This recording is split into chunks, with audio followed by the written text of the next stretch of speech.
I'd like to welcome back to the stage now our Rotary International President's representative, Fahy, who is going to speak about Rolling with Rotary. Welcome, Fahy.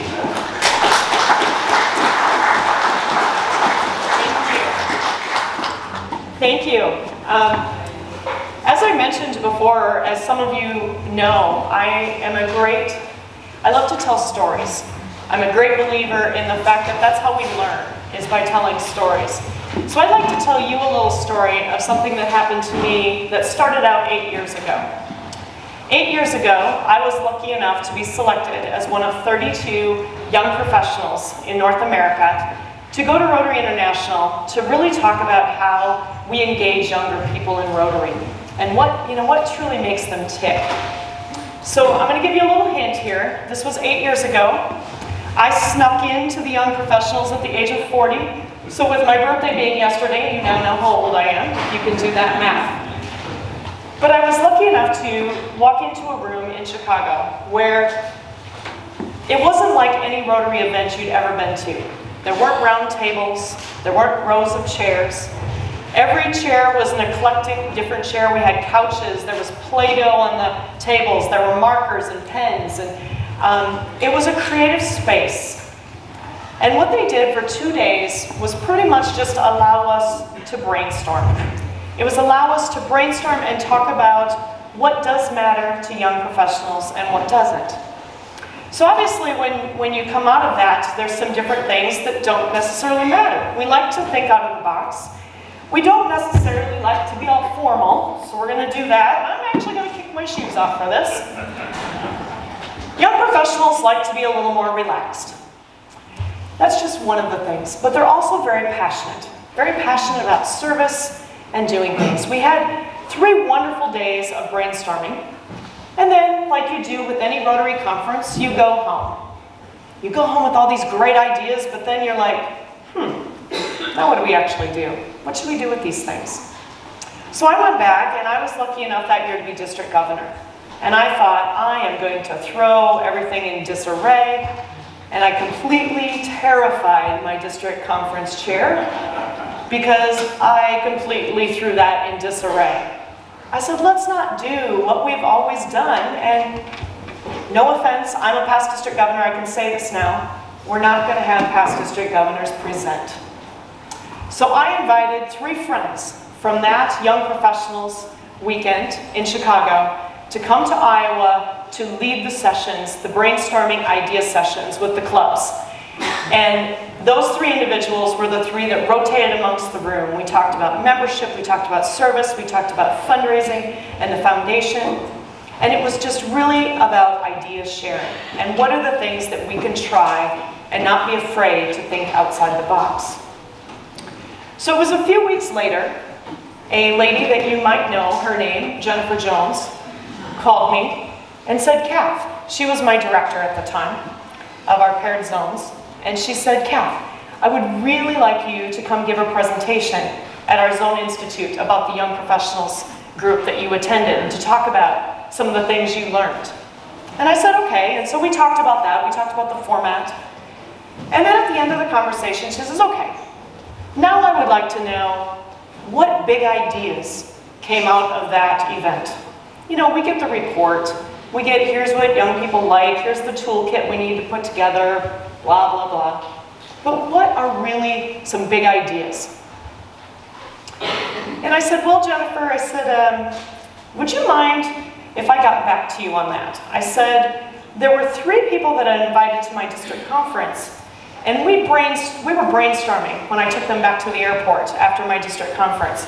And I said, we might have a couple big ideas, but I'd like to just connect with them first and make sure that we're really on board with these ideas. And she said, okay, and so we set up a phone call for a few days later, and I had the other 3 people on the call, a gentleman from Philadelphia, Pennsylvania, a gal from Pittsburgh, Pennsylvania, and another guy from, he was Jacksonville, North Carolina at the time, now lives in Washington, D.C. And we got Jennifer on the phone, and we said, okay, Jen, are you sitting down? You asked us to think out of the box. Are you sure that's what you want? She says, yes. Tell me what your ideas are. And we said, we have this idea where we would love all 4 of us are willing to quit our jobs for a year and hop on an RV and travel around the US and tell what Rotary is. We just want to do service projects and do public events and teach people what Rotary is. And she says, and I quote, "That's a freaking awesome idea. How about we do a pilot first?" And we said, "How about a month?" She said, "How about 10 days?" And we said, "Sold." So that's where Rollin with Rotary was born. And I'll talk a little bit more about what we did and how you can do some things that aren't necessarily as extensive of what we did, but how you can engage your communities and do some public image about Rotary and get people involved as well. But I'd first like to share with you a short video that we put together back then about Rollin with Rotary, and you will recognize some of the other folks in this.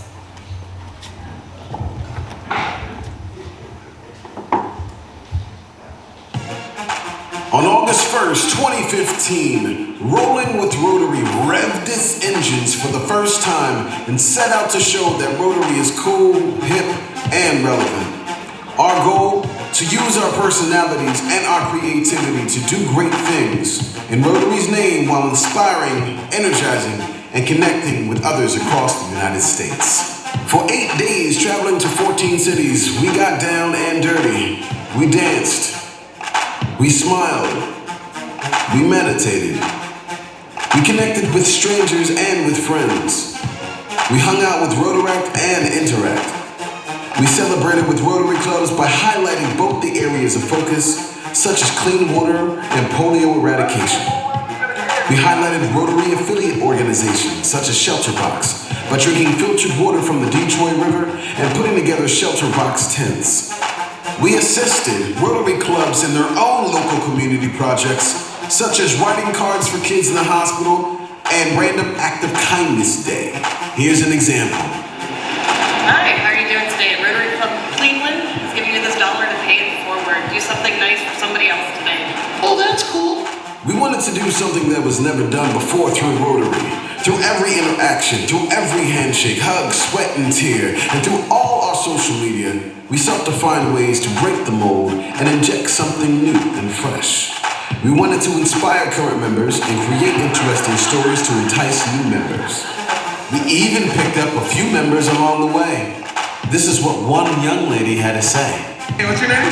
Mindy, Mindy, did you have a good time today? I had a great time. How do you get involved in Rotary? Over 80 bikers in full biker gear and their motorcycles escorted us on our way to Ann Arbor after successfully raising over $10,000 for the Wounded America Project. People pulled to the side of the road taking pictures of the RV, an RV decorated with the Rotary wheel and logo, sharing with their friends and family through social media. Proclamations, newspaper articles, TV news crews, and your support through social media has reached millions of people across the globe. So what was the impact of Rolling with Rotary? Let's find out. It was an honor for the 80-plus motorcycles that helped escort Director Jennifer and her team from Rolling with Rotary to Ann Arbor, while at the same time raising over $11,000 for Wounded America to support our wounded veterans. Go Rotary! PDG, Tom Fallon, District 7300. Thank you so much, Rollin with Rotary, for helping out our community action days and our water walk. You've put so much fun and excitement into our program. Its most important effect was the enthusiasm that it brought to the entire event for the One Rotary Summit. It really gave people an idea that there's some young folks out there who have great ideas and really want to do something to make Rotary stronger than it ever has been before. In Ann Arbor really energized our club members. We had over 80 Rotarians participating in the commemorative polio march through the university campus. Along the way, we picked up other members of the community, a group of ROTC cadets, and even the campus Hare Krishna group who sang along as we marched. It was truly a fun event for all involved. Thank you, Rolling Rotary team, for choosing Ann Arbor as one of your stops. We are Rotary. During the Rollin with Rotary tour that came to Cedar Rapids, Iowa, we had all of our local clubs participate in days of service projects that really impacted individuals in our community specifically. Without the help of all the clubs, we wouldn't have been able to accomplish as much, and we thank the Rollin with Rotary Tour for taking the time to stop in Cedar Rapids and encourage all of our clubs to do projects collectively to impact globally. This is not our story. These images and video depict the first of many chapters out of the Rolling with Rotary novel. We may have started the engine, but it's all of you that will keep us rolling. So what's your name, dear? Alexis. What are you doing? Cool. What would you do with this piggy bank? I would put money towards it. And then what would you do with it? Donate it to local schools who might need it more than I do. Why is that important to you? Because we're helping other people in our community. So Rollin with Rotary. Thank you. So we started in eastern Pennsylvania and we ended up in Iowa, primarily in our paired zones. And what we did was we did a variety of projects. We did community service projects, we did media events, we did a variety of things. And some of the things that you saw there, it was purely put together by Rotarians. Yes, we may have provided some energy and we may have said, here's the day we're coming. But all the Rotarians in those local areas put together these events. It was very interesting. The motorcycle ride, for instance, outside of Detroit, from outside of Detroit to Ann Arbor, Michigan, in honor of polio. That was put together in less than 24 hours. And the reason I say that is we had a schedule of events, and all of a sudden we looked at the schedule and thought, we've got a morning free here. We're Rotarians, we can't have a morning free. Let's see if there's a club in that area that's interested in doing something. So we reached out to past District Governor Larry Wright, the gentleman who spoke there, and he says, you know, we have a huge motorcycle group of enthusiasts in our club. I bet we could do something with the Wounded Warriors and ride and raise some money.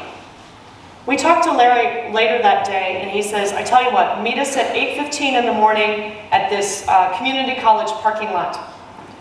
We showed up with the Rollin with Rotary bus. We came around the corner and we were floored. There were over 80 motorcycles.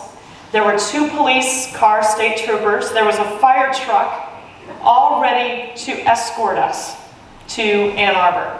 And we were going to Ann Arbor for the polio walk, which Ann Arbor was one of the testing places for the polio vaccine. And so anyway, we were just floored. They actually had a group of motorcyclists who do official escorts. They escort funeral processions and different things like that. And I got to ride on the back of one of those motorcycles.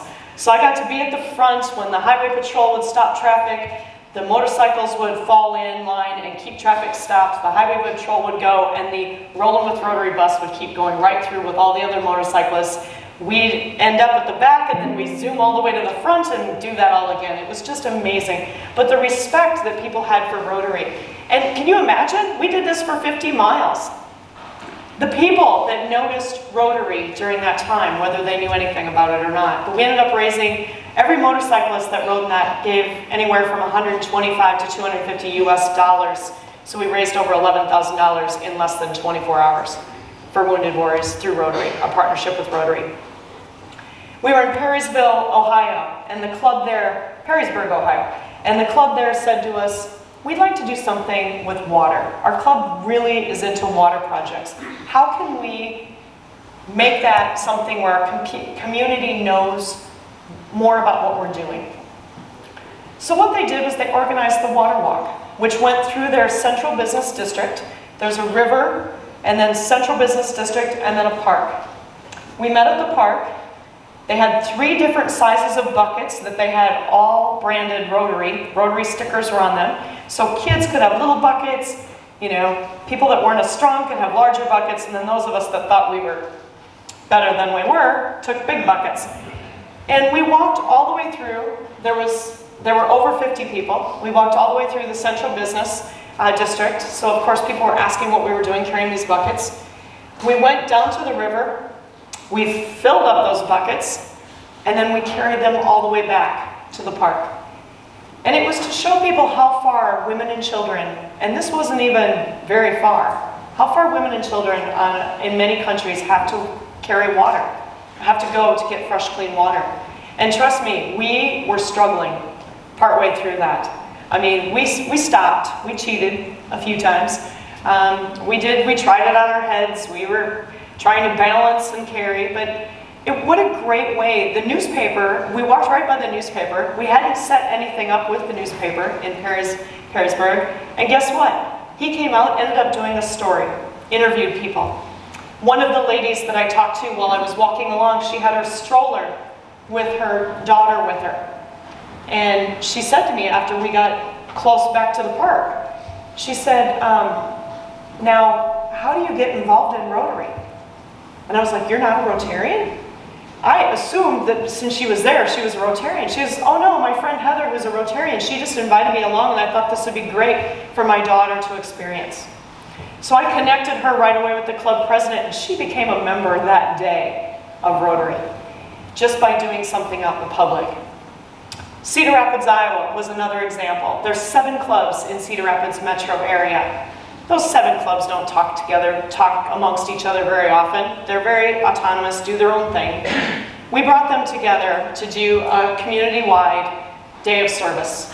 We did everything from, we dispatched people to a local farmer's market and handed out free bottles of water, it was a warm day, to carrying groceries for people out of the local supermarket. We just did a variety of just random acts of kindness.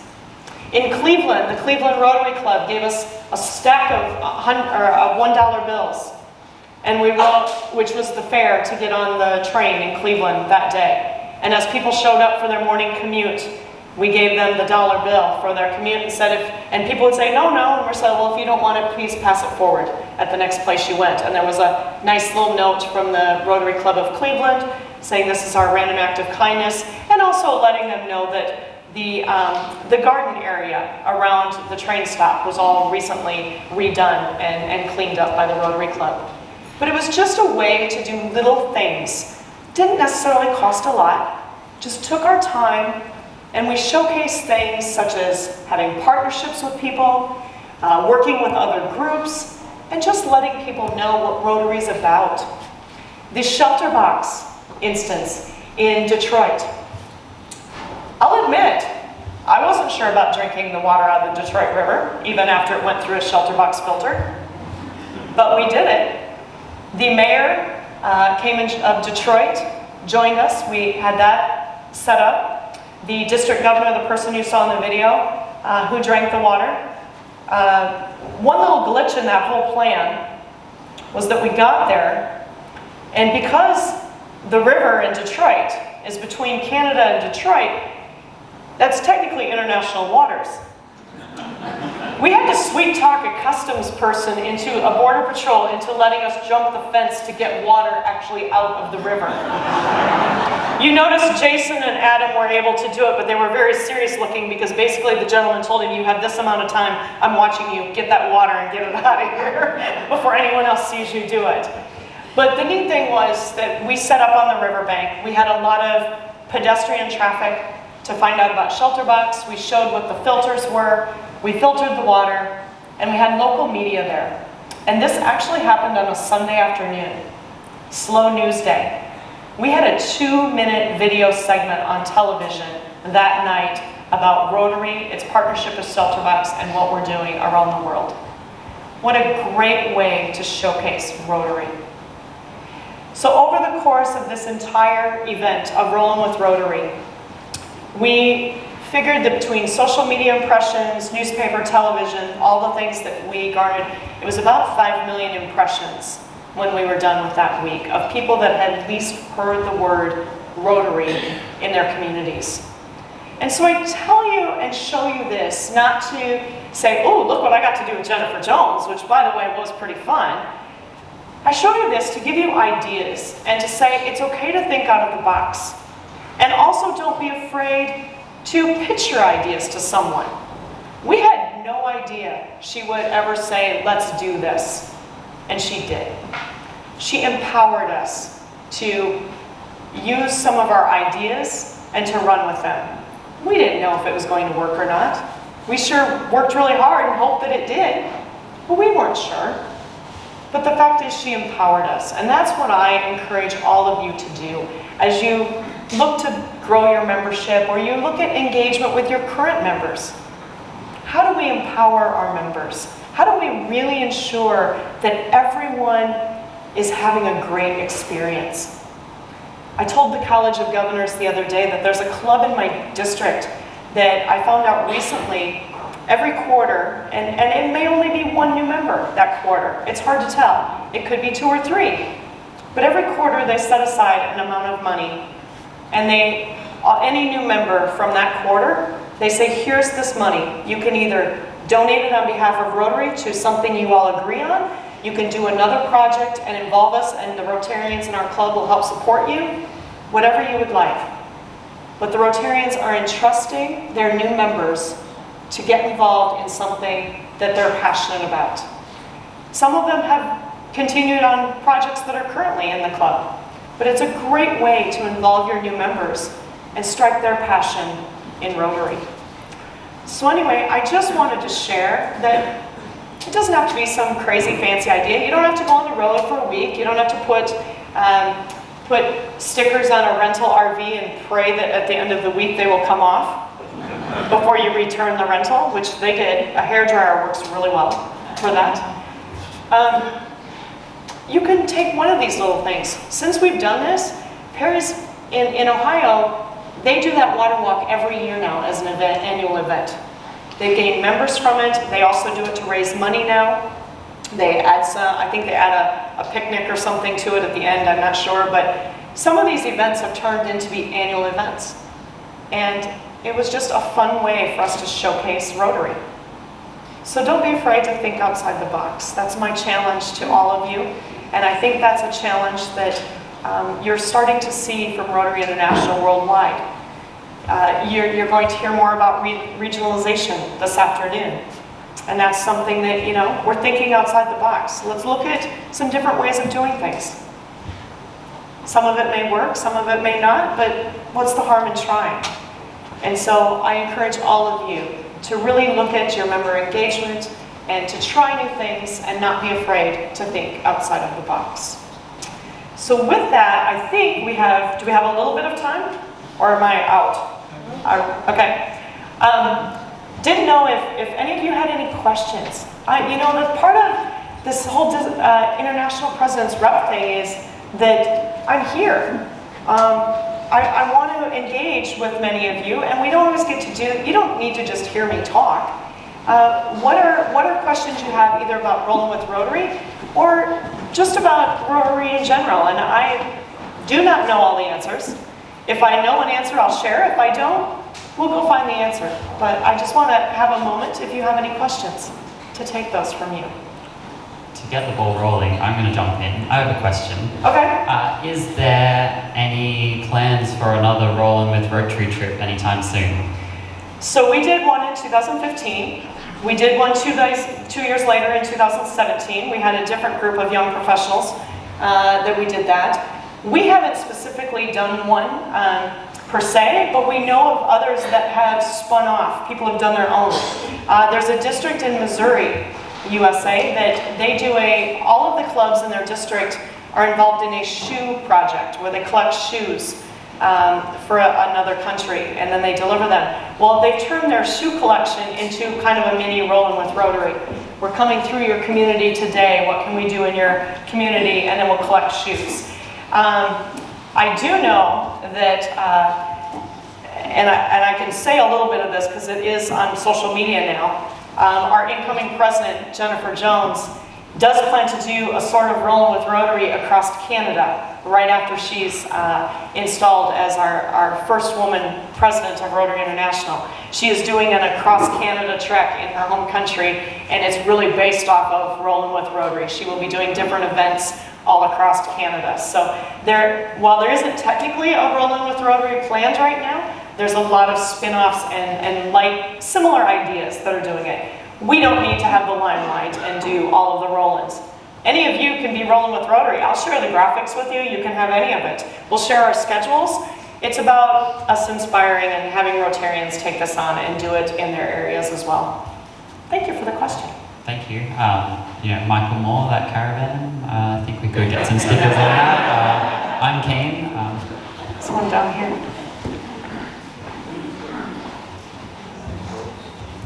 Hello, my name's Peter Keith from Wagga Wagga Karingal Club. Have you seen that model operate in regional or rural or smaller settings? Because that was very much a metropolitan setting, was it not?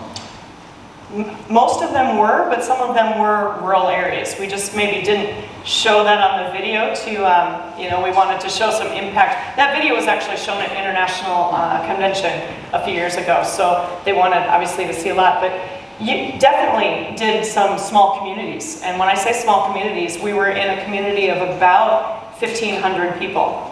And we did that day, we did how do we want to call it? It was the Rotary Information Fair, something, I'm not sure what we actually called it. But what we did was, as a group, we went around and we talked about Rotary to all the businesses in the small town. And it was really amazing having one-on-one conversations. We went and we talked about the things that were in the community because of that Rotary Club. We wouldn't have this in our community if we didn't have the Rotary Club here. The Rotary Club put together this park, or the Rotary Club does this every year. And it was more of an information, and it was also a survey that they went around at the same time, and we asked the business individuals, what else would you like to see done in our community? Didn't necessarily ask them to become members, but we asked them for their input into their community. We kind of did an informal survey, and then the club there was going to go back and follow up and see if they could get them involved in volunteering on those projects and then maybe potentially eventually become members. One really quick other thing, we did the One Rotary Summit, which was a training thing in Pennsylvania.